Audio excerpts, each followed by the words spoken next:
虽然关心国际，伫以色列空袭伊朗了后，伊朗嘛甲拍断去，造成以色列的耶路撒冷，还有迪达维夫性格拢传出爆炸声音哦。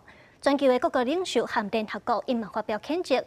另外，伫咧核武这个方面，国际原子能总署有向联合国报告，伊朗的浓缩铀地面7堑场已经互以色列空袭毁掉了。 以色列社区咱马间的深夜，会当看到客家区内底汽车建条受到飞弹是击毁损。另外一边的社区特拉维夫空中嘛一直有飞弹伫空袭。伫以色列空袭伊朗了后，伊朗伫当地13个暗时对以色列发动报复性的空袭，造成耶路撒冷、特拉维夫等等以色列主要社区拢会当听到爆炸声。So we are in the heart of a civilian area, and rockets fell here and made a massive destruction. We can see here buildings that were actually attacked and destroyed. And we try to, there are people trapped here and we try to rescue them.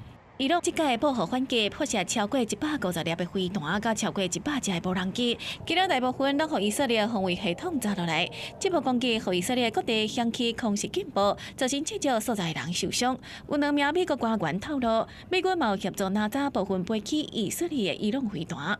为此，伊朗甲以色列驻联合国大使各地联合国会议互相指责。伊朗大使批评以色列攻击是恐怖主义行为，公开违反国际法，嘛指责美国协助稳准这个根本是强犯。以色列大使是反击，讲以色列等待美国甲伊朗的核谈判，所看到伊朗伫虚假让步，拒绝接机拖线谈判，认为以军的行动是保卫国家的行动。伫美国国际组织事务局驻侵官员皮特是表态，美国大使知影以色列的行动，也毋过并无参与军事行动。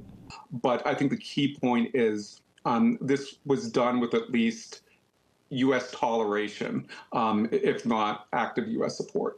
对于中东情势的升级，联合国甲全球各国的领导人，包括英国首相施凯尔、法国总统马克龙、加拿大总理卡尼，拢谴责升级中东情势相关国家，呼吁各方爱冷静克制。 You saw that we issued a statement late last night on the escalation in the Middle East.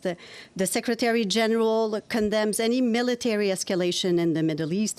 The Secretary General asks both sides to show maximum restraint, avoiding at all costs a descent into deeper conflict, a situation that the region can hardly afford. 联合国安理会13个紧急会议面顶，中国甲俄罗斯大使嘛谴责以色列甲盟友的行为。另外 ，IAEA 国际原子能总署署长格罗斯是向联合国汇报，伊朗的浓缩铀地面试验场已经互以色列空袭毁掉了。公司新闻台是董炳耀。